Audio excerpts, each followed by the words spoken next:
Ուրեմն Պետրոսն առաքյալն ասում է կանանց է խոսքը ուղղում եւ ասում կանայք թող զարդարվեն առավել հոգևոր զարդերով, քան թե մարմնավոր զարդերով, Աստված պաշտությամբ, խոնարհությամբ, ամոթխածությամբ, սիրով, այսպես են իրենց զարդարում Աստվածապաշտ կանայք, ինչպես Սառան ասում է, որ հնազանդ էր Աբրահամին եւ Աբրահամին իր տերն էր կոչում։ Պատկերացնում եք ինը տան ասի տեր, բայց դե չէ՞ եկեղեցում պսակվելուն ինչ ասում, ասում դու տեր ես, ասում տեր եմ, այլ ասում հնազանդ եմ։ Պետք է ասի տեր, Սառան Աբրահամին տեր էր կոչում, որտեղ եկեղեցում այդպիսի խոստում են տվել վկաների ներկայությամբ։ Ու ասում են բոլորը վկա լինեն, ասում են տեսեք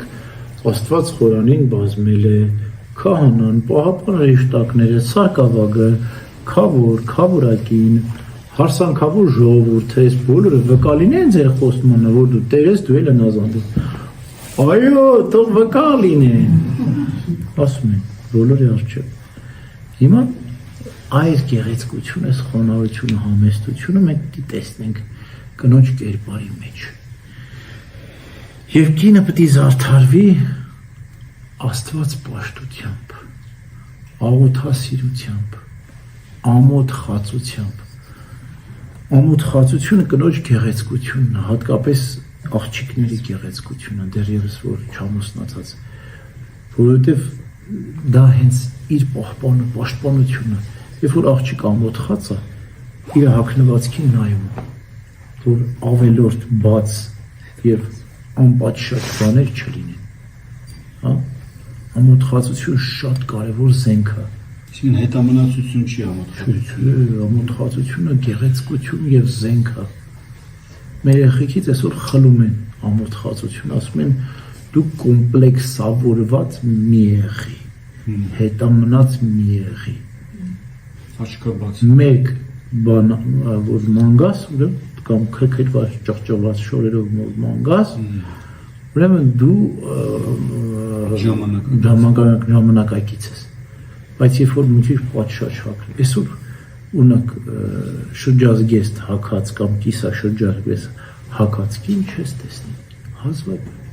հազվագյուտ, հա? Հիմա, երբ որ մեր աղջիկները այսպես են սովորում, չէ՞, սովորում են ամոթխածություն, սովորում են արտաքինը միշտ պատշաճ լինի, փակ լինի, իրենք ձգտում են իրենց արտաքինի վրա շատ ուշադրություն չդարձնել ու մտածում են իրենց ներսը զարդարել, այսինքն մտածում են սովորելու, ուսում ստանալու,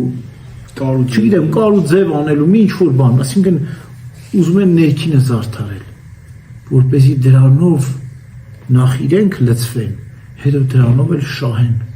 իրենց ապագա ընտրյալին, բայց հիմա ճիշտ հակառակն է, գիշեր ցերեկ իրենք մտածում են իրենց արտաքինի մասին,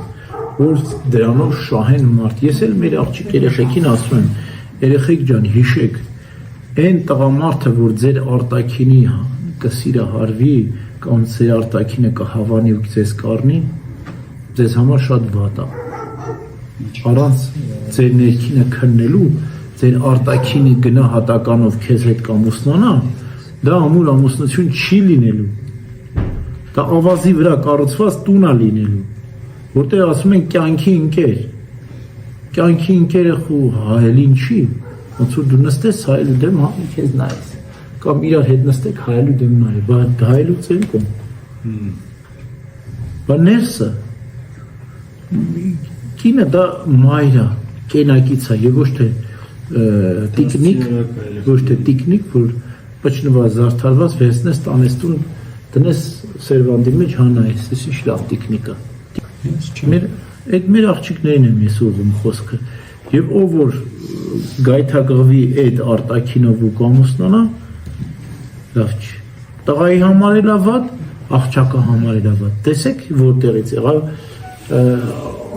ընտանիքի թուլությունը, տկարությունը և ավազի վրա կառուցվել, հենց ստեղից եղավ, որ տղաները փնտրում են արտաքինը, աղջիկն էլ իր արտաքինն է զարդարում։ Ասում եմ, այս եմ ուզում։ Ով է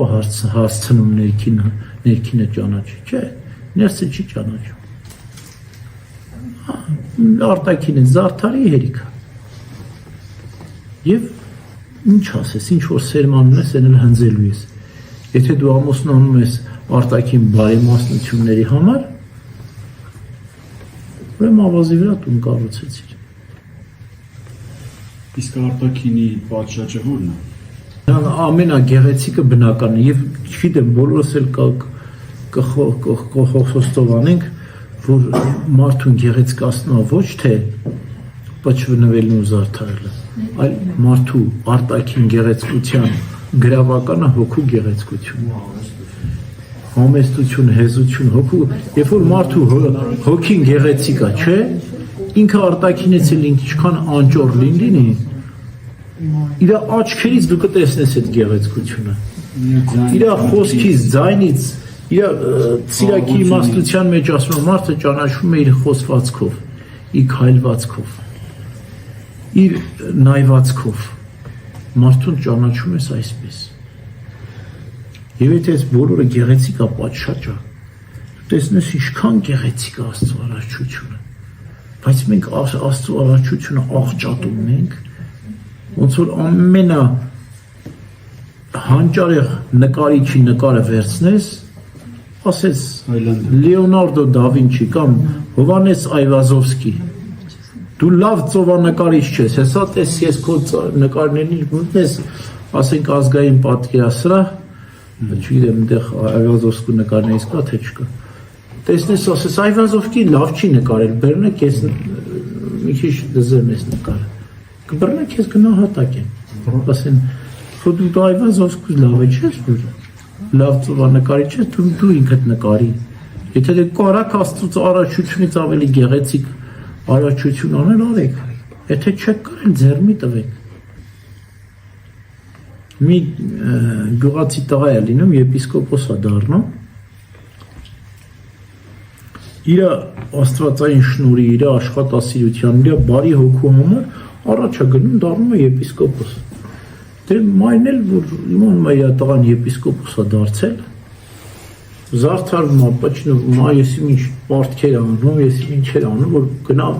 չամաչի էլի տղայի մոտ մտնի։ Մեկ էլ եպիսկոպոսը իր առաջնորդանի պատվահանից նայում ու տեսնում է, պշնվա զարդարված կինը։ Դե ասում են մայրդ է եկել, ասում է իմ մայրը չի, ես չեմ ճանաչում, հետո այդ կինը։ Գնացեք ասեք այդ իմ մայրը չի, մայրը ասում է գյուղացի կինը, տանջված, դեմքը արևից վառված, ես չեմ ճանաչում այդ կինը։ Գնում են ասում են մայրը հասկանում է իր սխալը։ Գնում է այդ ամբողջ մաքրումը, իր գյուղացիական շորերը հագնում է, գնում ասում է այս իմ մայրն է։ Այ հիմա ես նրան կընդունեմ։ Այս է իմ մայրը։ Ու համբուրում է, ողջագուրում է, իր մորն ընդունում։ Ուրեմն բերեք չաղճատեք էլի, չաղավաղեք Աստծո արարչություն, Աստված ինչ որ ստեղծել է։ Եթե կարող ենք մի քիչ մոտ Աստծո արարչությանը կարող ենք, օրինակ երբեմն կանայք ասում են, որ մեր մազերը սպիտակում է, ամաչում ենք ծեր ենք երևում, բայց ես շատ արտասահմանցի կանանց եմ տեսել, որ սպիտակ ջերմակ մազերը, բայց բավականին երիտասարդ ու թարմ են երևում։ Եթե ձեզ հարմար չի ձեր ջերմակ մազերի համար ամաչում եք, գոնե ձեր բնական գույնին մոտ,